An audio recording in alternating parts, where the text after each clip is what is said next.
Never thought I'd be that guy posting on this sub, but here I am. Buckle up, because this is going to be a wild ride. So here's the thing. Last weekend, I was supposed to be on an overnight trip with the boys to watch the game 2 states over. We'd been planning it for months, but Daryl's kid got sick at the last minute, so we had to cancel. No big deal, it happens. I figured I'd surprise Heather, 32 Minestrina, my wife of 8 years, by coming home early. Yeah, I know how that usually goes in these stories, but trust me, what happened next was somehow worse than walking in on her with another dude. As I pulled into our driveway around 9 p.m., I noticed several cars parked out front. I immediately recognized Michelle's Subaru and Kathleen's Honda. Heather had mentioned having the girls over while I was gone, so it checked out. I was about to walk in the front door when I heard them laughing on our back deck, loud, wine-drunk laughter echoing through the side gate. I headed around back to say hi when I heard my name, so I paused. Call it instinct. Whatever it was, I froze. Griffin is just so... I can't even... Heather was slurring slightly, and the girls all giggled. Oh my God, I still can't believe you've kept this going so long, Michelle's voice chimed in. He's too stupid to realize I've been cheating for years, Heather practically shouted. They all roared with laughter. I literally froze mid-step. My brain just stopped working for a second. Sutton's been the best decision I ever made, Heather continued. Last week, while Griffin was working late, Sutton came over and we did it right on the couch where Griffin takes his precious naps. More cackling laughter. No, the sacred nap couch, Kathleen shrieked like it was the funniest thing ever.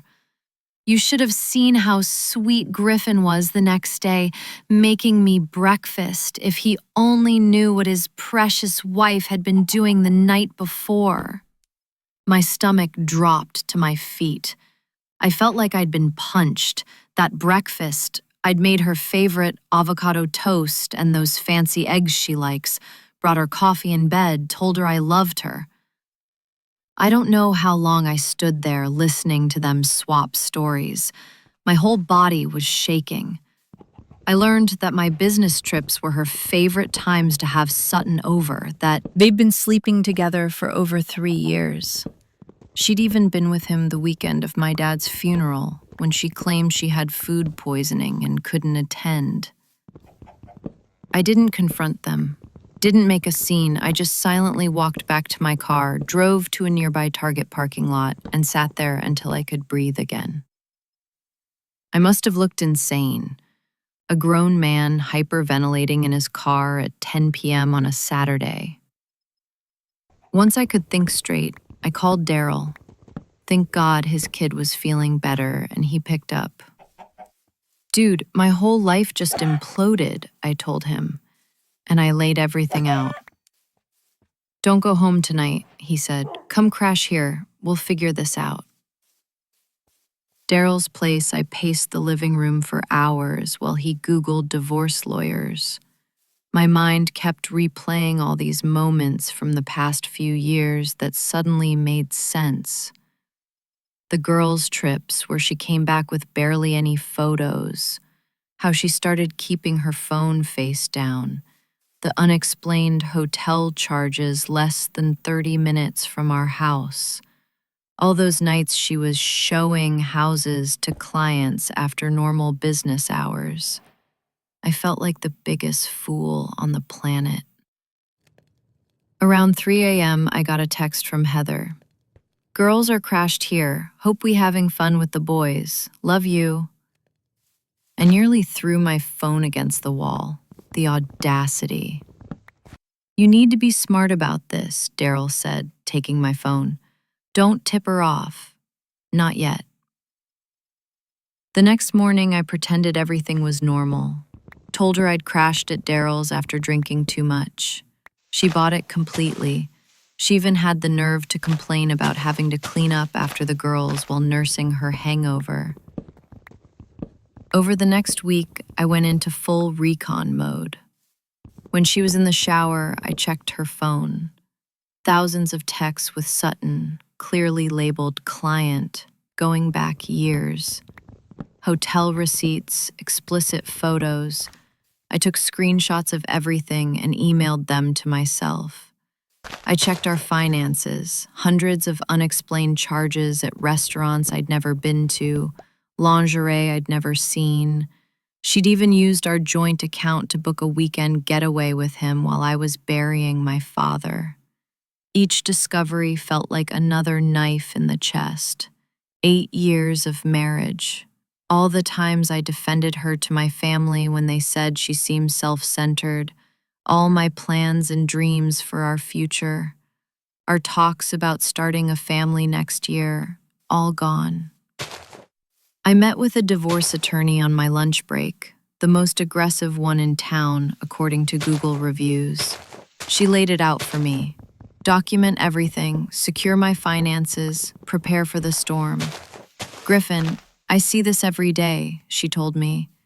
You're doing the right thing by not confronting her. I realized I didn't just want out of the marriage, I wanted justice. See, Heather built her whole identity around being respected and admired. Her social status, her reputation, her image as the perfect wife with the perfect life that she carefully curated on Instagram. She prided herself on being the one everyone came to for advice, the moral compass of her friend group, and now I had proof it was all a lie. I started making moves.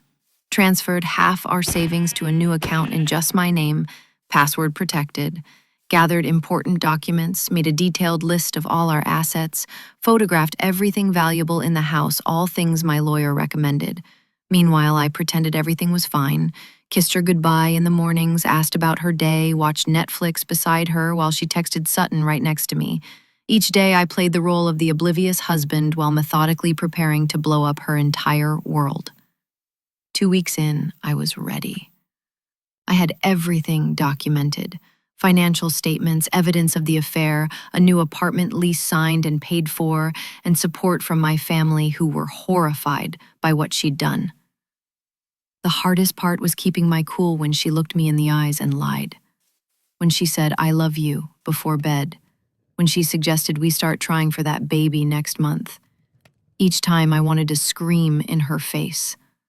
But I stayed calm, because I knew something she didn't.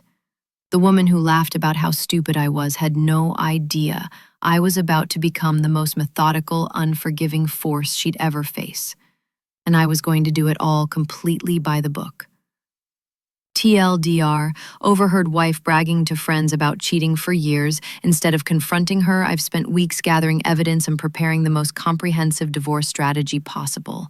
The countdown to D-Day has begun. Update, first off. Holy sh... Guys, I didn't expect my post to blow up like that. Thank you all for the support and the Reddit gold. WTF. For those asking if this is creative writing practice, I wish. It's been 3 weeks since my last update. A lot has happened, so buckle up. Remember how I mentioned having a plan? Well, I've been executing it with military precision. The day after my last post, I noticed something weird. Heather started being extra nice, making my favorite dinners, initiating sex, even suggesting we look at houses in better neighborhoods. At first, I thought maybe she'd somehow found out I knew. But then I realized guilt. Classic cheater behavior, according to all the Reddit threads I'd been obsessively reading at 3 a.m.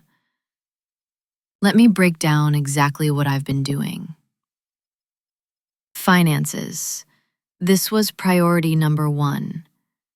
I'd already moved half our savings into my personal account. Next, I documented every single expense related to her affair. Those hotel charges, Dinners she claimed were with clients but were actually with Sutton. I itemized everything in a spreadsheet. The lingerie she bought for him, photographed the receipts. My lawyer said this could be considered dissipation of marital assets. Basically, she spent our money on her affair. I also froze our joint credit cards, told her there was suspicious activity and the bank was sending new ones. Technically true, LOL. This bought me time to remove her as an authorized user on my main card. The look on her face when her card got declined at Sephora, priceless. She called me ranting about how embarrassing it was. I just played dumb and said the new cards must be delayed. Property. I quietly moved my important stuff to my new apartment. Not everything at once, just irreplaceable things like my dad's watch, family photos, and important documents. I did this while she was showing houses, aka screwing Sutton. Each time I moved something out, I replaced it with a cheap duplicate or rearranged things so she wouldn't notice. The evidence packet. This is where Daryl was clutch. He helped me compile everything into what we called the nuclear file. Screenshots of texts, photos, hotel receipts, credit card statements, a timeline of her affair, and a USB with recordings of her phone calls with Sutton. We're in a one-party consent state. I made multiple copies. One for me, one for my lawyer, one for Sutton's wife. Yeah, I found her. Laura seems like a nice lady who had no idea. And one that would eventually go to Heather's parents. The social angle, while actively cheating. The hypocrisy was next level. Then came D-Day. I picked the day strategically, the day of Heather's big client appreciation event she'd been planning for months. Here's how it went down. That morning, I acted completely normal, made coffee, kissed her goodbye, told her good luck with her event. She left, looking confident as hell in her expensive outfit that I now realized I'd basically paid for her to look good for other men. At exactly 10 a.m., I sent the evidence package to Sutton's wife via courier. Included my phone number in case she wanted to talk. By noon, all hell broke loose. I was at my new apartment when the texts started flooding in. Why is Sutton's wife calling me?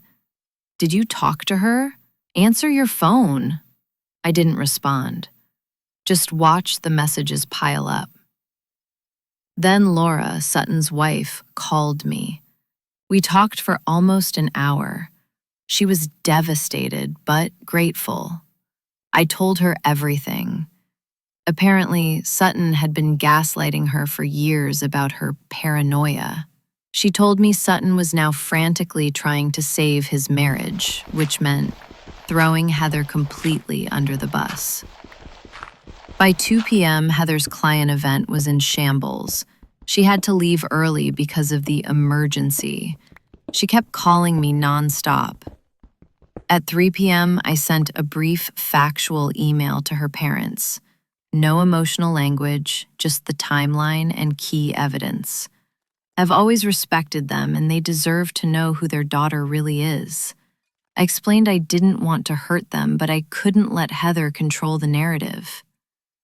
By 6 p.m., I was sitting calmly in our living room when Heather finally came home. Her mascara was everywhere. She looked like she'd aged 10 years in a single day. She started with anger. How dare I tell Laura? How could I betray her like this? Then she quickly shifted to bargaining when she realized I wasn't reacting. She tried everything: tears, screaming, seduction, more tears. I just sat there, calm as a... I stayed cool as a cucumber and said, "We both know exactly what's going on." Then I handed her the divorce papers my lawyer had prepared. The color drained from her face when she realized this wasn't a spontaneous reaction, that I'd been planning this for weeks while sleeping next to her every night. That's when she noticed some of my things were missing. I told her I'd be staying elsewhere and that she had 3 days to figure out her living situation before I informed our landlord about the breach of our lease agreement. We had a morality clause, another thing my lawyer found very useful. The next few days were interesting. She swung between threatening me, "You'll never get away with this," to begging, "We can fix this, it was just physical, I've always loved only you," to playing the victim, "I was lonely, you work too much." Meanwhile, her social circle was imploding. Michelle and Kathleen ghosted her once they realized their role in this might become public. Her parents called her and had a very disappointing conversation. Her mom even called me to apologize. Sutton, that coward, was in full damage control mode with his wife, telling her that Heather was obsessed with him and wouldn't leave him alone. The financial reality hit her hard when she realized half our savings had been legally moved into my account. Her access to our joint credit cards was gone. She couldn't afford the rent on her own. The disaster at her client event meant she'd probably lose multiple clients. Yesterday was the final nail. She found out from mutual friends that everyone knows what she did, not because I went around telling people directly, but because Sutton's wife told her friends, who told their friends, and so on. The social circle she had carefully built around her perfect image was collapsing. She showed up at my new apartment last night. Somehow she got my address, probably from her friend who works at the leasing office across town. She was sobbing on my doorstep, makeup running, looking completely broken. For a split second, I almost felt bad for her. Almost. I let her in because my neighbors were starting to notice, and I'm not about creating scenes. She immediately launched into how she'd made a terrible mistake, how she'd do anything to fix it, how she couldn't believe she'd risked our marriage for someone like Sutton. I just looked at her and said, "Remember when you told your friends I was too stupid to realize you were cheating? Well, surprise." The look on her face when she realized I'd heard everything that night, I can't even describe it. Pure shock. Then horror. Then shame. She started to say something about how she didn't mean it, that she was drunk, that it was just talk, blah, blah, blah. I cut her off and told her to sit down because I had something to show her. When Heather showed up crying at my door, she got a surprise she never expected, a complete breakdown of her new financial reality. I had spreadsheets, projections, and a detailed accounting of exactly how she was going to be after this divorce. TLDR. Executed my plan perfectly. Exposed my wife's affair to everyone who mattered, secured my finances, and watched her entire world collapse in real time. She came begging for forgiveness, but got a financial reality check instead. Final update. It's been 6 months since my last post. First off, thanks for all the DMs checking if I'm still alive. I am. I just needed time to process everything before sharing the conclusion to this whole saga. So, you know those YouTube videos where they demolish old buildings? How it starts with small strategic explosions before the whole structure collapses in on itself? That's basically what happened to my ex-wife's life. And I had a front row seat. The morning after Heather showed up crying at my apartment, I woke up with a weird sense of calm. For the first time in months, I slept without waking up at 3 a.m. with that awful knot in my stomach. I made myself some coffee, scrolled through Reddit, and realized I didn't immediately check my phone for messages from her. Progress. Meanwhile, Heather was experiencing what my therapist later called consequences culture. After leaving my apartment, she apparently drove straight to Michelle's place, expecting her BFF to take her in. According to our mutual friend Jake, Michelle literally pretended not to be home, even though her car was in the driveway and the lights were on. Top-tier friendship right there. So, what's happened since then? Let me break it down. The divorce proceedings. The actual legal process was surprisingly smooth. My lawyer was worth every penny. During mediation, Heather tried to argue that she deserved half of everything because one mistake shouldn't erase 8 years of marriage. The mediator, an older lady with zero tolerance for BS, just stared at her and asked if 3 years of documented infidelity counted as one mistake. When Heather realized her usual routine wasn't working, so she switched to threats. She said she'd drag my name through the mud, tell everyone I was abusive, I wasn't, and make the divorce as painful as possible. My lawyer simply slid the photo evidence of her with Sutton across the table and reminded her that Maryland is a state where adultery can impact alimony decisions. The look on Heather's face was priceless. Like someone who just realized they brought a knife to a nuclear war. We settled 2 weeks later. I kept my retirement accounts and most of our assets. She got enough to start over, but nowhere near the lifestyle she was accustomed to. The judge actually told her she was fortunate given the circumstances. The financial fallout. This part was tough to watch even for me. Heather had to move in with her parents in their retirement community at 32 years old. From our luxury apartment, sad about the years wasted, sad about the future I thought I had, sad that someone I trusted completely could betray me so casually. After that, I started therapy. Found this guy through BetterHelp who specialized in betrayal trauma. He didn't try to push reconciliation or forgiveness or any of that Hallmark card BS. Just gave me practical tools to process what happened and move forward. Small steps followed. Got a proper bed frame, joined a local soccer league, actually accepted invitations to social events instead of making excuses. Started cooking again instead of living off frozen pizza and protein shakes. 2 months ago, I went on my first date since the divorce. Nothing serious, just coffee with a woman I met through the meetup hiking group I joined.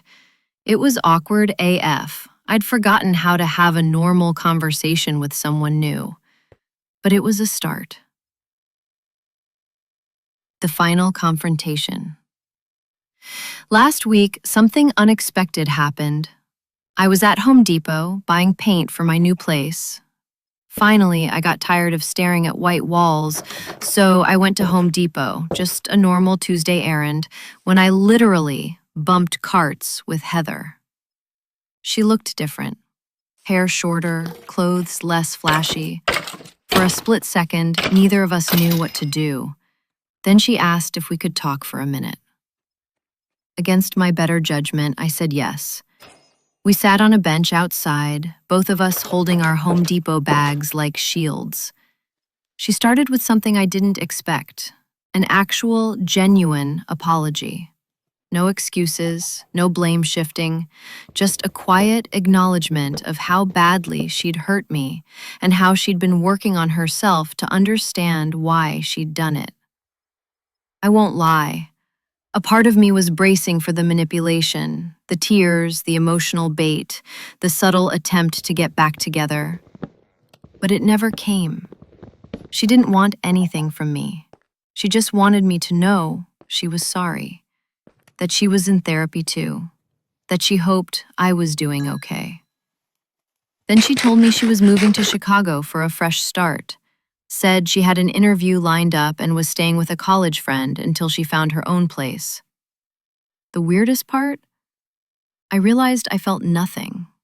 Not anger, not pain, not even satisfaction about how things had turned out. Just nothing. Like watching the finale of a show I stopped caring about halfway through. We said goodbye awkwardly, no hug, just a nod. As she walked away, she turned back and said something that stuck with me. I know it doesn't matter now, but I really did love you. I stood there for a moment, watching her drive away, thinking about how 6 months ago that interaction would have wrecked me all over again. But now, it was just a strange Tuesday afternoon with an unexpected Work is good. Friends are good. I'm good. Most days anyway. There are still moments when a song comes on or I see something that reminds me of her and it stings, but those moments are getting fewer and further between. Yesterday, I deleted all the evidence files from my computer, kept backups on a drive locked in my safe just in case. But I don't need those screenshots and timelines taking up space in my digital life anymore. It felt symbolic, like clearing the browser cache, but for my actual life. I've started dating someone new. We're taking it slow. She knows the basics of what happened, but not the ugly details, and maybe that's okay. Maybe the details don't matter anymore. She's patient with my trust issues and doesn't push when I need space. It's too early to know if it's going anywhere, but it's nice to feel that emotional spark again, even if it's just a flicker for now. As for Heather, I heard from her mom, who, weirdly enough, still sends me birthday cards, that she's actually doing okay in Chicago. She got the job, found an apartment, and is making new friends. Part of me is genuinely glad, not because I particularly wish her well, but because it means this chapter is truly over for both of us. The woman who once laughed with her friends about me being too stupid to see her betrayal ended up learning the hardest lesson of all, that actions have consequences, that reputations take years to build but only moments to destroy, and that once trust is broken, some things can never be repaired. And me? I learned that I'm stronger than I ever knew, that starting over is not the same as giving up, that healing is messy, progress is slow, but rebuilding is possible. And most of all, I learned that the best revenge isn't destroying someone else's life, it's rebuilding your own, better than before. TLDR. Divorce finalized, ex-wife moved across the country. I'm slowly putting my life back together. The complete dismantling of her life happened mostly through natural consequences. And as for me, my renaissance is still a work in progress.